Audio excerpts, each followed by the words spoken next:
우리가 건물을 짓고 도시를 설계하는 방식에 혁명적인 변화가 일어나고 있다는 사실 알고 계셨나요? 단순히 벽돌과 강철을 쌓는 걸 넘어서 보이지 않는 힘, 바로 데이터가 우리의 공간을 새롭게 빚어내고 있습니다. 오늘 그 비밀을 한번 파헤쳐 보려고 합니다. 시카고 스카이라인을 장식하는 이 아름다운 건물 한번 보세요. 바로 아쿠아타워입니다. 외관이 꾹 물결치는 것 같아서 정말 독특하죠? 마치 거대한 조각품 같은데요. 그런데 말이죠, 이 아름다운 곡선 뒤에는 단순한 디자인을 훨씬 뛰어넘는 과학적인 비밀이 숨어 있습니다. 자, 여기서 오늘의 핵심 질문이 나옵니다. 이 놀라운 디자인, 과연 한 천재 건축가의 예술적인 영감에서 나온 걸까요? 아니면 차가운 숫자인 데이터가 만들어낸 결과물일까요? 정답을 들으시면 아마 깜짝 놀라실 겁니다. 자, 그럼 첫 번째 이야기부터 시작해 볼까요? 바로 소리 듣는 건축입니다. 여기서 소리라는 건 진짜 소리가 아니라요. 우리를 둘러싼 환경의 목소리, 그러니까 데이터를 말하는 거예요. 건축이 드디어 주변 환경과 소통하기 시작한 거죠. 이 두 이미지가 그 변화를 아주 극명하게 보여주는데요. 왼쪽은 예전 방식이죠. 건축가의 직관이나 경험에만 의존해서 짓는 거예요. 그런데 오른쪽을 한번 보세요. 뭔가 복잡한 선들이 보이죠? 저게 바로 공기의 흐름, 태양열 같은 데이터 시뮬레이션입니다. 건물이 스스로 가장 효율적인 형태를 찾아가는 과정인 거죠. 이걸 바로 데이터 기반 건축이라고 부릅니다. 그러니까 그냥 예쁘고 튼튼하게만 짓는 게 아니에요. 주변 환경, 예를 들면 바람이나 햇빛 같은 데이터에 적극적으로 반응해서 에너지 효율은 높이고 더 오래 갈 수 있는 그런 똑똑한 건물을 짓는 새로운 철학인 거죠. 그렇다면 이 엄청난 변화를 이끌고 있는 사람은 과연 누구일까요? 바로 건축가 잔 갱입니다. 그녀가 어떻게 데이터를 건축의 언어로 바꿨는지 지금부터 한번 따라가 보죠. 네, 이분이 바로 잔 갱입니다. 스튜디오 갱의 설립자고요. 이 분야에서는 정말 선구자적인 인물이죠. 어느 정도냐면 2019년에 타임지가 선정한 가장 영향력 있는 100인의 이름을 올렸을 정도니까요. 건축계를 넘어서 전 세계가 주목하고 있다는 뜻입니다. 자, 이제 다시 아쿠아타워로 돌아와 보겠습니다. 이 추상적인 개념이 어떻게 눈앞에 현실이 되었는지 그 과정을 아주 구체적으로 들여다볼게요. 과연 데이터가 어떻게 시카고의 상징적인 건물을 만들어냈을까요? 이 건물의 가장 큰 특징, 딱 봐도 아시겠죠? 바로 이 물결치는 듯한 발코니입니다. 이게 그냥 예쁘네 하고 끝날 장식이 아니라는 거죠. 이 형태 하나하나에 정말 치밀한 과학적인 이유가 숨어 있습니다. 모든 곡선이 제 역할을 하고 있는 거예요.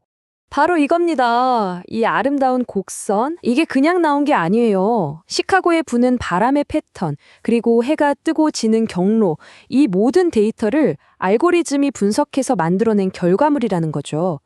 다시 말해, 건물이 스스로 시카고의 바람과 햇빛에 맞춰서 최적의 형태를 찾아낸 살아있는 디자인인 셈입니다. 자, 그럼 이 디자인이 어떤 효과를 가져왔을까요? 정말 놀랐습니다. 이 물결 모양 발코니 덕분에 건물 바로 아래 사람들이 걷는 거리의 강한 바람이 20% 이상 줄어들었어요. 우리가 흔히 말하는 빌딩풍 문제를 디자인 하나로 해결해 버린 겁니다. 이게 다가 아닙니다. 여름에는요, 이 튀어나온 발코니들이 자연스럽게 그늘을 만들어주잖아요. 이게 차양 역할을 해서 냉방에 드는 에너지를 최대 30%까지 아낄 수 있게 된 거예요. 아름다움이 곧 효율성이 된 정말 멋진 사례죠. 이 타워가 총 82층인데요. 더 놀라운 사실은 뭐냐면 82개 층의 발코니 모양이 전부 다 다르다는 겁니다. 왜냐고요? 각 층의 높이마다 부는 바람의 세기나 햇빛을 받는 각도가 다 다르잖아요. 그 데이터에 맞춰서 하나하나 최적의 형태로 디자인했기 때문이에요. 정말 데이터가 얼마나 정밀하게 적용됐는지 알 수 있는 부분이죠.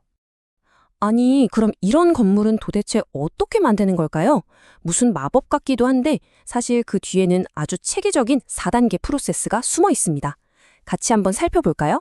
첫 번째 단계는 데이터 수집입니다. 공공기관 데이터나 현장 센서를 통해 바람, 햇빛 같은 온갖 환경 데이터를 싹 모으는 거죠. 두 번째는 매개 변수 설정, 전망을 최대한 확보하겠다 혹은 바람을 최소화하겠다 같은 설계 목표를 정합니다. 세 번째가 핵심인데요. 설계 시뮬레이션. 알고리즘을 이용해서 이 목표를 가장 잘 달성할 수 있는 수만 가지 디자인을 가상으로 돌려보는 거예요. 그리고 마지막으로 가장 좋은 안을 골라 실제로 짓고 완공 후에도 IoT 센서를 달아서 건물의 성능을 계속 배우고 개선해 나가는 겁니다. 자, 이제 마지막 장입니다. 이런 접근 방식이 이제 개별 건물을 넘어서 도시 전체로 확장되고 있습니다. 데이터로 지어지는 우리의 미래, 과연 어떤 모습일까요? 이 건물은 스튜디오 갱의 또 다른 작품인 아커스 센터인데요. 여기서는 기후 데이터뿐만 아니라 그 지역 커뮤니티의 사회적인 패턴 데이터까지 설계에 반영했어요. 그러니까 데이터 기반 건축이 꼭 초고층 빌딩에만 적용되는 게 아니라 사회적이고 환경적인 목표를 달성하는 데에도 아주 유용하게 쓰일 수 있다는 걸 보여주는 거죠. 그리고 궁극적으로 우리가 꿈꾸는 비전은 바로 이런 모습입니다. 도시의 모든 건물이 서로 데이터를 주고받고 실시간으로 환경에 반응하면서 스스로를 최적화하는 스마트 시티. 도시 전체가 마치 하나의 거대한 살아있는 유기체처럼 움직이는 거죠. 이게 너무 먼 미래 이야기처럼 들리실 수도 있는데요. 사실 우리 대한민국은 이미 이런 미래를 현실로 만들 수 있는 아주 강력한 데이터 인프라를 갖추고 있습니다. 세계적인 수준이라고 해도 과언이 아니죠. 여기서 중요한 건 그냥 데이터가 많다는 게 아니에요. 건축가들이 당장 설계에 써먹을 수 있는 아주 구체적인 데이터가 있다는 거죠. 예를 들어 볼까요? 150만 건의 AI 합성 대기오염 데이터. 이걸 활용하면 시간대별로 가장 깨끗한 공기가 들어오도록 건물 환기 시스템을 자동으로 조절할 수 있겠죠. 또 전국 소음 측정망 데이터를 보면 설계 단계에서부터 가장 조용한 곳에 침실을 배치할 수도 있고요. 물론 아직 넘어야 할 산도 많습니다.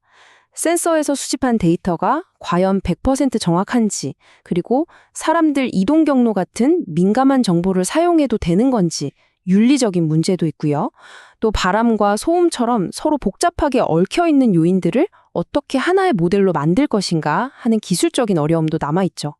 이 지점에서 잔갱이 했던 말이 다시 한번 큰 울림을 주는 것 같습니다.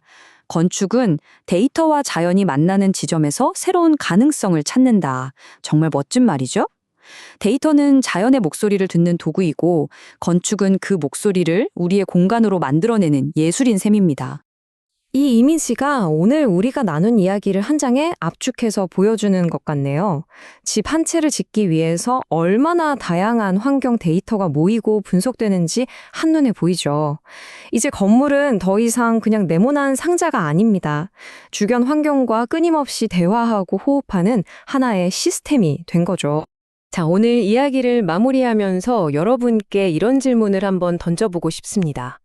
만약에 우리가 사는 건물이 단순히 비바람을 막아주는 수동적인 존재를 넘어서서 주변의 거친 바람을 잠재워주고 에너지를 스스로 아끼고 더 나아가 우리 환경을 적극적으로 치유하는 존재가 될 수 있다면 어떨까요?